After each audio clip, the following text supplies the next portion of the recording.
On this 2015 to 2025 F150 with the 5.0L Coyote, P0335 means the PCM may not be seeing a clean, believable crankshaft position signal.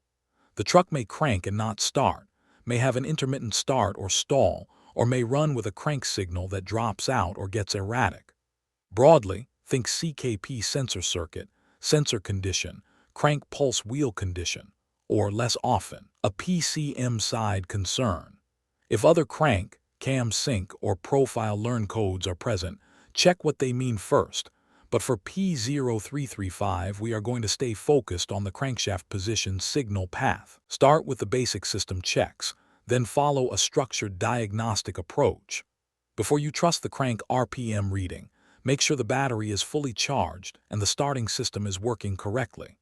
Normal engine cranking speed is between 150 RPM and 350 RPM, and the engine should crank for greater than 3 seconds while attempting to start.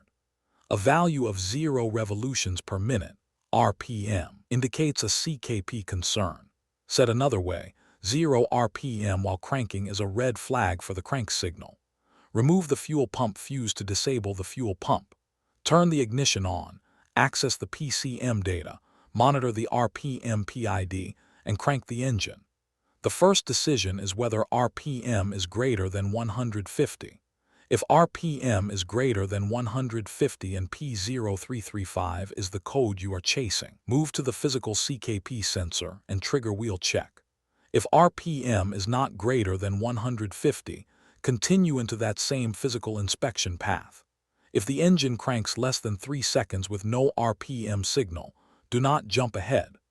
Verify base engine timing, make sure the camshaft sensor trigger wheels are not damaged, and confirm the camshafts are rotating while cranking before continuing. Next, turn the ignition OFF and inspect the CKP sensor and trigger wheel.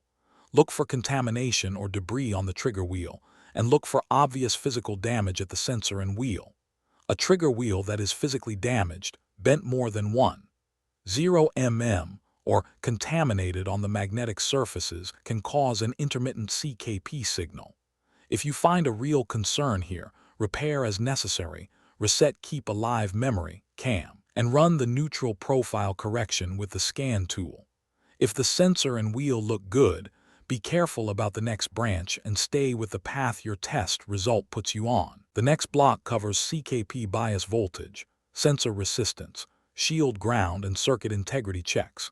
If your diagnostic path puts you into these checks, pause and make sure you have the exact connector and terminal callouts before measuring.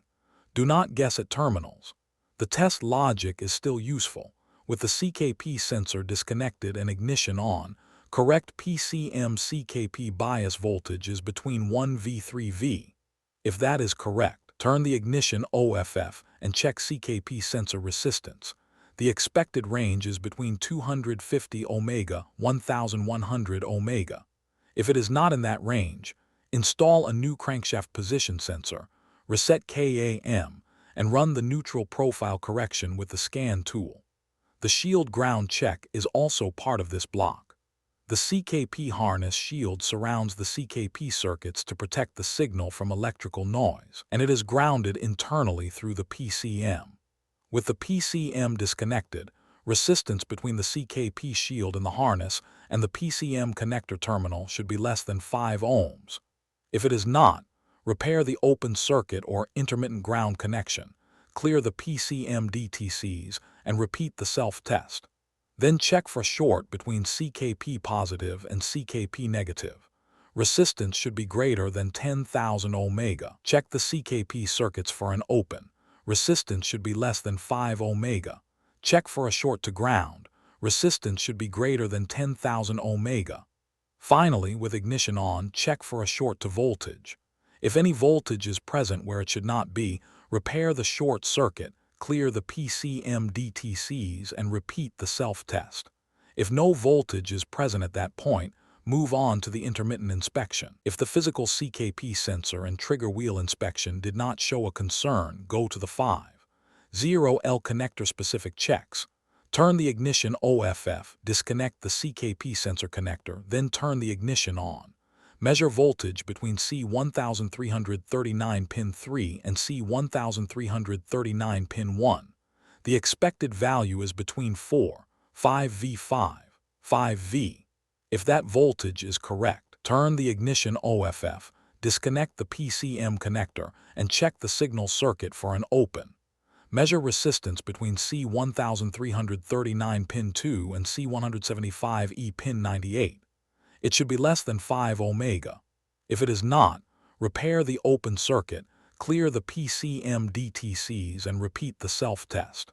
If the open check passes, check for shorts between circuits. Measure resistance between C1339 pin 2 and C1339 pin 1, and between C1339 pin 2 and C1339 pin 3. Resistance should be greater than 10,000 ohms. If it is not, repair the short circuit, clear the PCM DTCs, and repeat the self-test. Then turn the ignition on and check for a short to voltage at C1339 pin 2. If any voltage is present, repair the short circuit, clear the PCM DTCs, and repeat the self-test. If no voltage is present, move to the intermittent harness inspection. For an intermittent P0335 path, turn the ignition OFF, connect the PCM connector, and visually inspect the CKP and CMP harness areas. Look for chafed wires or other physical damage that could create an intermittent short in the CKP or CMP circuits. If you find a concern, repair as necessary, clear the PCM DTCs, and repeat the self-test. If you do not find a concern, continue to the connector seating and corrosion check. Now verify connector condition and correct operation.